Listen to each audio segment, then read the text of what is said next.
हरे कृष्णा। कैसे हैं आप सब लोग। कल हम एक चर्चा कर रहे थे राजा कुलशेखर की मुकुंदमाला स्रोत से श्लोक नंबर 46, जिसमें राजा कुलशेखर कहते हैं श्रीमन नाम प्रोच्य नारायणाख्यम के न प्रापु वर्चितम पापिनो अपि हा नहा पूर्व वाक् प्रवृत्तः न तस्मिन् स्तेन प्राप्तम गर्भवासा दुखम। क्या कहते हैं, क्या कभी ऐसा हुआ है कि पापी से पापी व्यक्ति की जिसने कभी उच्च स्वर में से भगवान के शुभ नाम का उच्चारण किया हो, इच्छाएं पूरी ना हुई हो? किंतु हाय, हमने कभी भी उस तरह से अपनी वाक शक्ति का प्रयोग नहीं किया, इसलिए हमें गर्भ में रहने जैसे कष्ट भोगने पड़े। राजा कुलशेखर का कथन। वो कह रहे हैं कि हमें सबसे बड़ा कष्ट क्या मिलता है। यहाँ पे घोषणा कर रहे हैं कि संसार का सबसे बड़ा कष्ट क्या है, मनुष्य जीवन का, ये प्राणी के जगत का सबसे बड़ा कष्ट क्या है कि बार बार मनुष्य शरीर गर्भ में, माता के गर्भ में प्रवेश करना सबसे बड़ा कष्ट है। इस जीव आत्मा का सबसे बड़ा कष्ट जो है, दुख जो है, दर्द जो है, वो है बार बार माता के गर्भ में प्रवेश करना, समस्त प्राणी जगत का। तो कहते हैं कि जिस भगवान के नाम का उच्चारण करने मात्र से हमें गर्भ में जाने से बचा जा सकता है, वही हम काम नहीं करते। इस जिह्वा को हम कहाँ कहाँ लगा देते हैं। देखिए, तात्पर्य आता है कि जिह्वा बोलने का भी काम करती है, खाने का भी काम करती है, रस भी प्रदान करती है। चाहे वो बोलने का रस हो, चाहे हमारे भोजन का रस हो, ये दो काम करती है, बोलती भी है और हमारे भोजन भी कराती है, रस पैदा करती है। तो इस जिह्वा का इस्तेमाल भगवान के शुद्ध नामों का उच्चारण करने के लिए नहीं किया। यहाँ पर यह इशारा कर रहे हैं राजा कुलशेखर कि हमने सब कुछ किया इस जिह्वा का प्रयोग विभिन्न तरीके से हम करते हैं, लेकिन सिर्फ भगवान का नाम लेने के लिए हम जिह्वा का इस्तेमाल नहीं करते, उससे हम परहेज करते हैं। जो हमें समस्त और सबसे व्यापक कष्ट से बचा सकता है, वो ये जिह्वा वो कार्य कर सकती है। अगर हम भगवान के नाम का उच्चारण करें तो ये जिह्वा हमारे लिए सर्वोत्तम लाभ का कारण बन जाए, सर्वोत्तम लाभ का कारण बन जाए। देखिए कितनी बड़ी बात कह रहे हैं कि जिह्वा का सबसे महत्वपूर्ण कार्य क्या है कि इससे भगवान के नामों का उच्चारण किया जाए। कल भी चर्चा की थी, भागवतम में बहुत सुंदर चर्चा आती है अजामिल की कथा का। अजामिल का विवरण आता है, अजामिल ने किस प्रकार से नाम तो पुकारा था अपने पुत्र के लिए, नारायण नारायण मुझे बचाओ, लेकिन वो नारायण उसके भाव था अपने पुत्र के लिए, लेकिन भगवान विष्णु के दूत, भगवान के दूत उसको बचाने के लिए चले आए यमराज जी के दूतों से।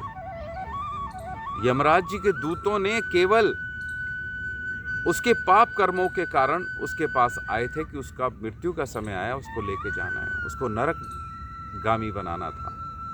लेकिन जैसे ही उसके मुख से अंत समय में नारायण नारायण पुकारा, भगवान का नाम का उच्चारण किया, उद्घोष किया, तो वहीं पर भगवान के दूत चले आए और उसको नरक जाने से बचा लिया। यमराज जी के दूतों के पास से छुड़ा लिया।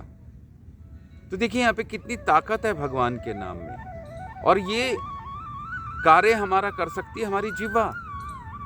जिस जिह्वा को हम अनेकों जगह भोग में लगा देते हैं, बोलने में इस वाक शक्ति का हम सबसे बेहतरीन इस्तेमाल नहीं करना जानते।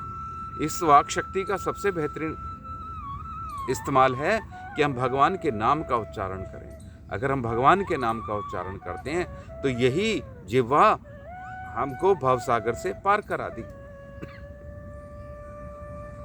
लेकिन देखिए, कलयुग का मनुष्य इस जिह्वा का इस्तेमाल विभिन्न तरीके के गंदे शब्दों को बोलने में, गलत खान पान में लगाता है, गलत चीज़ों का रस लेता है। लेकिन जो भगवान के नाम का, जो कीर्तन का जो रस है, संतों की वाणी को दोहराने में जो रस है, उसको नहीं छू पाता, उसके पास नहीं जाता।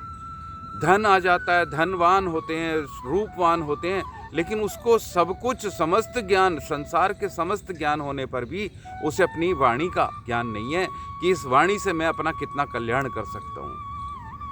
हमने देखा कि कई बार हम किसी को बोलते हैं कि अरे भगवान का नाम जपो, तो बड़े बड़े बहाने होते हैं कि अरे प्रभु जी अभी तो उम्र ही क्या है, अभी से भजन करेंगे क्या, अभी तो कोई उनसे पूछे, हम भी अक्सर पूछते हैं कि क्या तुम लिखा कर लाए हो, कितनी आयु है आपकी, गारंटी से कह सकते हो कि आप कितनी आयु है आपकी? नहीं कह सकते।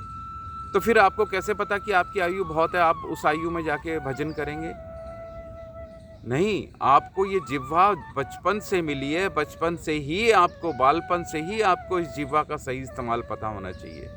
जबकि ये ड्यूटी हमारे समाज की, माता पिता की, परिवार की, कुल घराने की है। लेकिन जब उन्हीं को ही नहीं पता होगा तो बताएंगे क्या? बताएगा तो वो व्यक्ति ना जिसको आगे का पता होगा। जिसको मार्ग का पता होता है वही रास्ता बता सकता है। जिसको मार्ग का पता ही नहीं होगा वो रास्ता क्यों बताने लगा भला? किस प्रकार बताएगा? या फिर गलत रास्ता बताएगा? वही हमारे समाज में हो रहा है। जिनकी ड्यूटी है, माता पिता की ड्यूटी है कि अपने बच्चों को सही मार्ग पे ले जाएं, लेकिन माता पिता ही अपने बच्चे को भटकाव के रास्ते पे लाके खड़ा कर देते हैं कि भटको, भोग लो इस शरीर को, भोग लो इस संसार को, इस संसार में बहुत कुछ है शरीर के लिए, इसको लाओ, यूज़ करो, इस्तेमाल करो और इसको बर्बाद कर दो। और फिर से किसी माता को इसलिए बोला गया है कि जो हमें जन्म मरण से मृत्यु का रास्ता ना बचाने का रास्ता ना बता पाए, ऐसे व्यक्ति का संग त्याग देना चाहिए, उसका संग नहीं करना चाहिए। ऐसा समस्त शास्त्र बोल रहे हैं, ऐसा समस्त साधु वर्ग बोलता है, संत बोलते हैं, गुरु वर्ग बोलते हैं, तो हमें उनका श्रवण करना चाहिए, अपने बालकों को हरि नाम के साथ जोड़ना चाहिए। तो यहाँ पर इस श्लोक में यही बात आ रही है। वो राजा कुलशेखर यही बात कह रहे हैं कि हम भगवान के नाम के उच्चारण मात्र से, बार बार गर्भ में जाने से, बार बार जन्म मृत्यु के जंजाल से बच सकते थे, लेकिन हमने वाक शक्ति, बोलने की जो शक्ति है, उसका इस्तेमाल कहाँ किया? गलत इस्तेमाल कर लिया। गलत उच्चारण करते हैं, गलत शब्दों का उच्चारण करते हैं, गलत वाक्य बोलते हैं, गलत कथन बोलते हैं, जिसकी वजह से हमारा कल्याण नहीं होता। तो यहाँ पे राजा कुलशेखर का एकमात्र इशारा यही है कि ये वाक शक्ति जो हमारे को भगवान द्वारा प्रदत्त है, भगवान ने दी है, किसी व्यक्ति ने नहीं दी, मनुष्य ने नहीं दी। आप सोचते हो कि बोलने की शक्ति क्या हमारे को माता पिता ने दी? नहीं। बुद्धि हमारे को माता पिता ने दी? नहीं दी, नहीं दी। कोई माता अपने गर्भ में बैठकर अपने बालक का निर्माण नहीं करती, कोई माता पिता अपने बालक का निर्माण अपने हाथों से नहीं करता। ये सब भगवान द्वारा प्रदत्त है। इसलिए हमें इस जीवन का महत्व समझकर हमें भगवान के नामों का उच्चारण करना चाहिए। यही जीवन का, मनुष्य जीवन का एकमात्र श्रेष्ठ कार्य यही है कि हमें भगवान के नामों के साथ जुड़ जाना चाहिए, तभी हम कल्याण कर सकते हैं अपना। अन्यथा वरना पतन तो हम निश्चित रूप से हमारा होगा ही होगा, बिना कुछ करे ही हमारा पतन। और हम मार्ग पे ही वो चल रहे हैं कि जिसमें हमारा पतन होगा, हमारा नाश हो जाएगा। और नाश होने का सीधा सीधा एकमात्र जवाब है कि फिर से किसी गर्भ में प्रवेश कर जाना। और गर्भ में, भागवतम कहती है, गर्भ में जो कीड़े होते हैं, गर्भ के कीड़े, वो इस प्रकार होते हैं, भूखे होते हैं। वो हमारे शिशु को, हम जब शिशु के रूप में थे माता के गर्भ में, तो उसको खाते हैं, काटते हैं, नुकसान करते हैं, तो जिसमें कि शिशु कई बार अचेत अवस्था में चला जाए। मैंने कल भी चर्चा करी थी भागवतम की इस कथन की, कि इसलिए हमें जब पता चल गया है कि हमें एकमात्र भगवान के नाम का सहारा लेकर इस भाव सागर से पार हो जाना है, फिर भी हम उस कार्य को नहीं करते, अपने संसार की जिम्मेदारियों को आगे लाते हैं। तो इसके लिए तो भगवान ने बहुत सुंदर तरीके से कहा, कभी कहा ही नहीं भगवान ने कि तुम इसको छोड़कर इसमें कर दो। भगवान कहते हैं यत करोषि, तुम जो करते हो उसी से जुड़े रहो ना, लेकिन मुझे जोड़ो, मदर्पणम, मुझे युक्त करो, अपने कर्मों के साथ मेरे को जोड़ लो। जब कर्म के साथ, अपने कर्मों के साथ मुझे युक्त कर लोगे तो तुम्हारा कल्याण निश्चित होगा। अर्थात हमेशा हर वक्त हमारा चिंतन, हमारी सोच भगवत प्रेम की बन जाएगी, शरणागत बन जाएगी, भक्तों के प्रति हमारी प्रेम हो जाएगा। ये हमारे को समझना है, इसी जन्म में समझना है। बाकी मर्जी हर व्यक्ति की अपनी क्या कर रहा है। भगवान ने भी अर्जुन को बहुत ज्ञान दिया, बाकी इस इच्छा अर्जुन की भी छोड़ दी कि अर्जुन अब ये तुम्हें तय करना है कि तुम्हें किस मार्ग पे चलना है, तुम्हें युद्ध करना है कि नहीं करना, युद्ध के लाभ और युद्ध नहीं करने के नुकसान।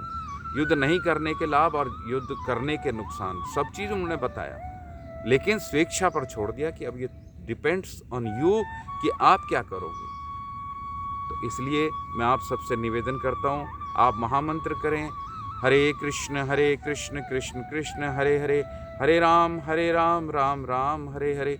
हमें ये निरंतर करना है और यही अवाक शक्ति का इस्तेमाल इसी को उच्चारण करने में करना है और किसी चीज़ में नहीं।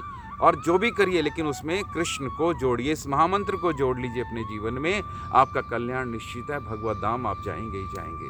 कल एकादशी है दोस्तों, कल एकादशी का पालन करना बहुत महत्वपूर्ण एकादशी है। उत्थान एकादशी, एक सामाजिक भाषा में इसको देव उठावनी एकादशी भी बोला जाता है। तो इसका नियम से पालन करें और भोजन, अन्न वाला भोजन ना करें, अन्न किसी भी प्रकार का अन्न ना खाएं। तो ये बहुत सुंदर एकादशी है, आप इसका पालन करें। और मंगलवार को सुबह सूर्योदय से 9 बजे तक सुबह पारण का समय पारण करें, लेकिन निरंतर आप हरे कृष्ण महामंत्र करें, हरे कृष्ण कृष्ण कृष्ण हरे हरे, हरे राम राम राम हरे हरे, हरे कृष्ण कृष्ण कृष्ण हरे हरे, हरे राम राम राम हरे हरे। चलिए मिलूँगा अगले वीडियो में। हरे कृष्ण।